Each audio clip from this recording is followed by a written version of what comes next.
Se sabe que Marx estuvo influenciado por la dialéctica hegeliana, esto se debe a varios motivos. En primer lugar, porque el concepto de dialéctica sirve como la fuente filosófica necesaria para construir conocimiento científico.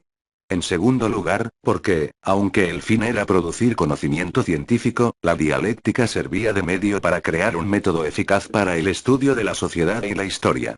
En tercer lugar, porque es necesario avanzar hacia una nueva teoría del conocimiento que sirva efectivamente para entender el objeto de estudio y comprender las leyes que lo gobiernan. En cuarto lugar, porque era necesario crear conocimiento que no solo se dedique a contemplar la historia, sino para transformar esta misma. Pero la dialéctica hegeliana por sí sola, era incapaz de producir ciencia. Atrapada en el idealismo, solo entendía las transformaciones como producto del espíritu y no como una actividad humana.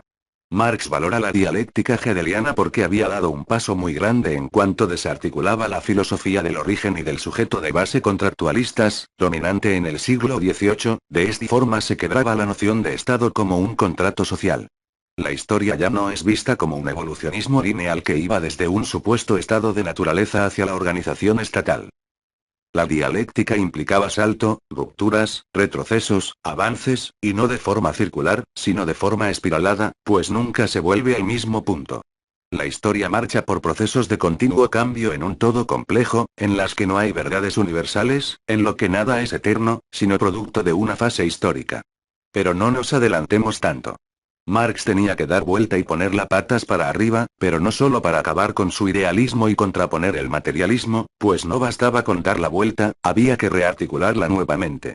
Es por eso, que Marx cambia la composición de esta, que ya no sería vista como un conjunto de partes centradas en el espíritu absoluto, un círculo sobre círculo cuyo núcleo es el Estado, en el que la moral, el derecho, la religión, en suma, el mundo de las ideas se materializa.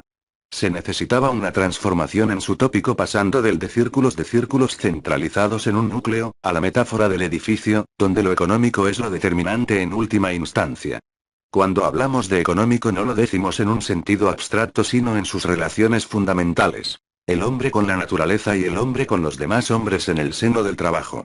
Cuando hablamos de determinación en última instancia, no nos referimos a que lo político ideológico es un reflejo de lo económico, sino que esta es la base donde se construye la misma superestructura política ideológica.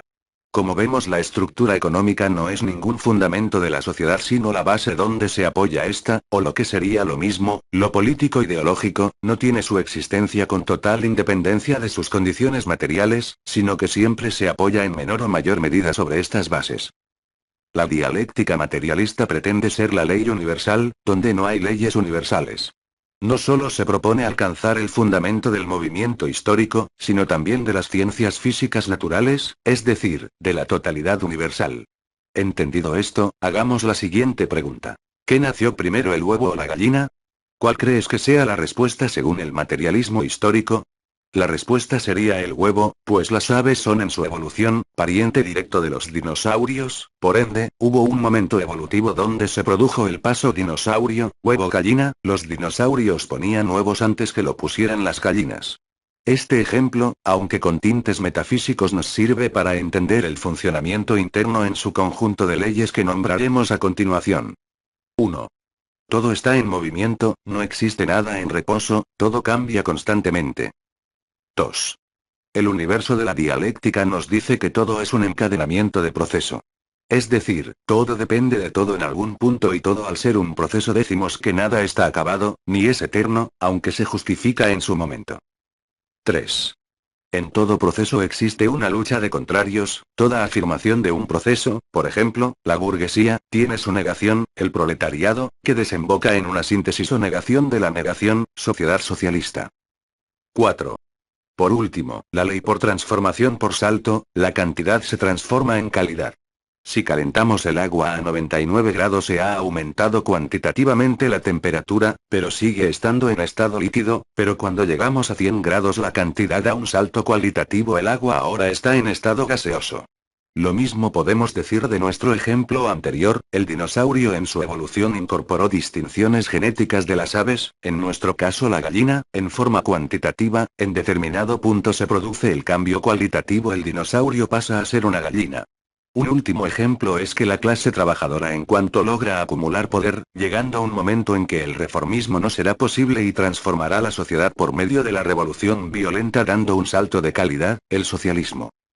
La dialéctica materialista no solo nos sirve para entender el movimiento universal en donde se desenvuelve la ciencia o el lugar donde estudiamos los fenómenos, también nos sirve como teoría del conocimiento y por ende, la forma para entender el saber científico. Hagamos el siguiente ejercicio y preguntemos, ¿qué diría el materialismo histórico si decimos? Si cae un árbol en el bosque y no hay nadie cerca, ¿hace ruido? La respuesta es un sí. Como ya debemos saber, la materia es independiente de la conciencia, por lo que esta primera se desarrolla, transforma, produce energía, sonido, luz, etc. y independientemente de lo que nosotros pensemos. Pues el simple hecho de pensar establece la necesidad orgánica de una estructura biológica material, es cerebro. Para ir a casos concretos, un planeta gira alrededor del Sol, un río erosiona las rocas, un puma caza a un guanaco sin importarle un comino lo que nosotros pensemos.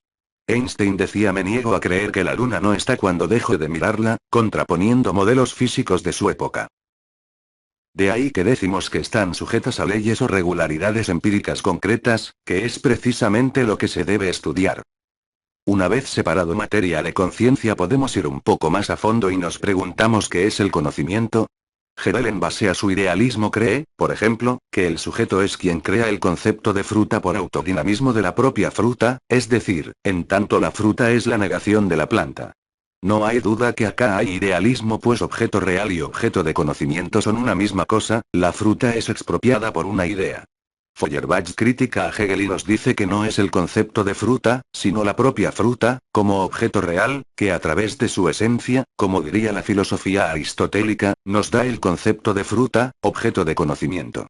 Feuerbach nos da una premisa materialista, pero reducido a un empirismo mecanicista, vista de esta perspectiva la fruta no tiene historia. Para Marx no es la esencia de la fruta el que nos da el concepto de fruta sino su propia historia, es decir, un conjunto de prácticas, agrícolas, domésticas, naturales, de alimentación, son las que forman en nuestro pensamiento el concepto de fruta. Repasemos un poco, la materia es independiente de nuestra conciencia, llamemos a la materia objeto real, pero solo podemos interactuar con esta, solo a través de nuestra conciencia, y de esta forma construir un objeto de conocimiento, que no se debe confundir con el objeto real, ya que solo se puede establecer una aproximación a la real. Dicho objeto de conocimiento producto del pensar humano, es el resultado de múltiples determinaciones, es decir, un conjunto de prácticas, culturales, sociales, religiosas, económica etc. y, que interfieren en la comprensión del objeto real. Afinemos un poco más, el sujeto conoce el mundo exterior solo con la conciencia, y en esta, solo en esta, se percibe, generaliza, se abstrae en sus distintos niveles, se concretiza y se crea un objeto de conocimiento que es el resultado de múltiples determinaciones. De esta forma vemos a un sujeto sujetado a la historia, pues el conocimiento es un producto de este. Antes de continuar, debemos descartar el concepto de alineación, concepto que aparece en los primeros escritos de Carlos Marx. Este supone un conjunto de individuos sometidos a lo social, que sería esta última una especie de falsa conciencia, una realidad desvirtuada. Este concepto no contribuye al conocimiento científico, ya que en un análisis concreto todos los individuos de alguna forma están sometidos a lo social, por ende, decir que tal o cual sujeto está alineado carece de sentido. Por otro lado, si bien es cierto que la ideología en alguna medida puede tener elementos fantasiosos y distorsionados, esto no implica que sea falsa pues siempre representa una concepción del mundo que se vuelve realidad para los sujetos. Por último, es un error creer que se puede salir de la alineación, es decir, de las múltiples determinaciones sociales, pues no existe ningún grupo de ilustrados, como supone esta teoría, cuyo pensamiento esté aislado de la denominada alineación social. Como dijimos, el sujeto es el resultado de múltiples determinaciones, pero, poner el ojo solo en este plano es peligroso, pues se puede caer en una teoría puramente estructuralista. Es por eso que hay que desarrollar el otro plano de la cuestión. En tanto el hombre interpreta la realidad como actividad sensorial humana, es decir, el pensar es en sí mismo una actividad práctica que tiene un sentir subjetivo. Decimos subjetivo porque no todos interpretan de las mismas formas, esto se debe principalmente a que no se encuentran bajo las mismas realidades, siendo las condiciones materiales de existencia la condición elemental de su realidad que según estudiamos en las leyes de la dialéctica están en permanente contradicción.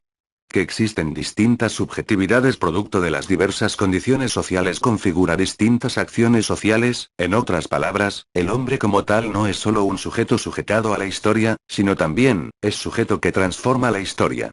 La actividad del pensar no es mera contemplación sensorial, y reproducir el orden establecido, sino también es actividad que transforma el mismo pensar, así como las condiciones objetivas de existencias. De esta forma decimos que el conocimiento se mueve en la dialéctica de la conservación y la revolución. No hay duda que la actividad de pensar y comprender la realidad puede ser un instrumento de cambio de la realidad misma, pues el conocimiento también es una fuerza, que con unión con la actividad práctica posibilita el cambio de la historia.